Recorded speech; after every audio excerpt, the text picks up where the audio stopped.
And it is the final round here in Oklahoma City FIDE.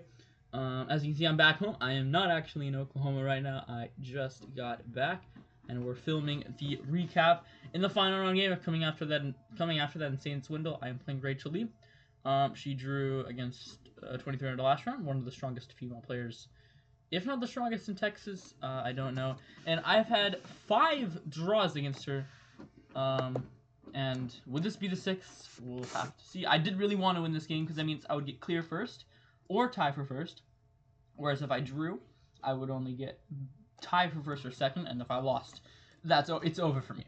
So e4, c5. Now I had played d4 against her like every game, and I'm like, okay, let's play e4. She's probably gonna prepare d4 quite a bit. Also, I'm not using a mouse right now, so bear with me if the arrows aren't as good. c5, knight f3, d6, d4. We enter a knight orb in a line that I've played like 3 times. g3. This is a line that I've been exploring some. I'm a sideline enjoyer, as maybe some would say, and I do enjoy exploring certain sidelines, and this is one of them. This is a sideline against the knight orb that I've played a few times, with some good results. I played at US Masters 2 games. e5, knight d to e2, bishop to e6, and I knew there was a few different ways to set up. At the US Masters, Sukargan Gvarapu NM played h5 against me early, and it is an idea, but it doesn't really do too much. I could just ignore it. It also creates this square on g5 I can use. So I knew all of this. Bishop e7, I played a4, because when she doesn't go b5, okay, I'll go a4. Knight bd7, castles, castles. We get a very standard position, and here I just played h3. And she's burning a lot of time too, so I'm like, okay, I know the plan from the position, and she thinks for 20 minutes plays h5. And I'm laughing to myself because I know h5 is an idea, but in this position, I just didn't know how good it was. So I just went with my plan. I'm like, okay, if she wants to, is she really gonna play h4?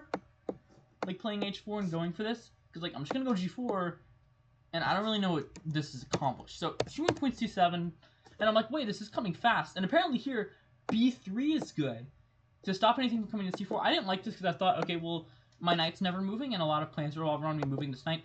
Yeah, no, just f4. And here, this is just dominating. I didn't realize how strong this was. So I went knight d5, because I thought this was the only way I can generate anything in position. Turned out knight d5 is a pretty bad move, and I calculated 2 things. One, she could take with the bishop, and then try and stack pressure on the pawn. Here, I was just gonna play like c3 or something, or rook c1, and I was just going to we're gonna have a game. I have the bishop here, but then she took with the knight, and I knew this was possible. Ed, bishop f5, but I didn't think it was very good because I saw this idea of knight c3, which attacks the h pawn. Bishop g6 and f4, and my logic here was, okay, if she doesn't play f5, she's gonna get destroyed because I'm gonna play f5. And I'm the one that's going to come with f5. So, like, random move, f5, and this is just losing for black. So, she played f5, and then here I saw this really nice idea. It's actually the only idea here to not just be completely worse. I thought about bishop f3 and stuff. Then there's h4. Thought about g4. This is an idea I was, like, heavily considering during the game. The engine just, like, spits in my face and says this is borderline losing for white, which is pretty disrespectful. So I took, which is the best idea. D takes, and then I played d6. I have to open this bishop, and I thought this was good for me. Now, she can also, I should mention that knight takes d5 is also an idea, but I go knight e2, and I just get everything. Excuse me, I have to let the dog out. He went in my room, and now he wants to leave. Yeah, but I have knight e2, and if ever bishop f6 happens, or knight c4, I have bishop d4, and I'm fine. So I knew, okay, this position is likely going to be very good. And de. d6. You can't play queen takes, by the way. Trading queens like this is just losing. Well, not losing, but it would give me a better endgame. So rook ad1. The only move to not lose material is bishop c5. And then I can take and go rook d5. So, which forks the knight and the pawn. So, she didn't want to do that. She played bishop takes d6 instead, which I expected. I played queen d5 check.